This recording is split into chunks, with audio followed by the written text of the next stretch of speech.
कधी कधी काहीच करायची इच्छा होत नाही. तसाच आजचा काहीसा दिवस होता. पण आपल्याला घरातली कामे तर करावीच लागतात, त्याला काही पर्यायच नाही आहे. म्हणून पोरांना दूध प्यायला दिलं आणि दूध तापवायला ठेवून दिले.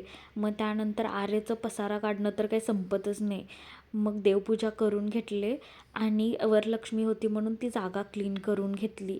आणि मी मिशोवरून हे प्रोडक्ट मागवली आहे हंकर्ड बनवण्यासाठी. मग त्याच्यामध्ये दही काढून ना फ्रीजमध्ये ठेवून दिले, जेणेकरून ते छान संध्याकाळपर्यंत सेट होऊन जाईल. मग त्यानंतर कळस धुवून घेतली पूजेसाठी आणि मी चौरंग मांडून त्याच्यावरती ब्लाऊज पीस मांडते आणि एका डब्यामध्ये धान्य घालून त्याच्यावरती निऱ्या करून साडी आधी ठेवते आणि मग कळस ठेवून छान साडी नेसून घेते. आमच्यात वरलक्ष्मीला साडीच नेसवतात म्हणून मीही साडीच नेसवते. अशी छानशी पूजा करून घेतली.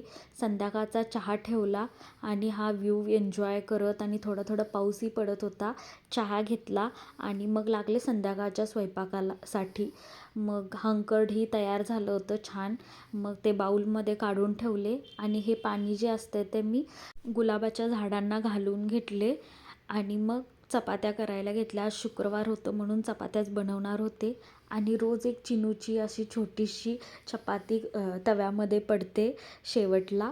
आणि मी डीमार्टला गेले होते, ते सामान डब्यामध्ये भरलेले छोटे छोटे व्हिडिओ घेऊन ठेवले होते, ते टाकलेच नव्हते. म्हटलं आज तुमच्याबरोबर शेअर करावं.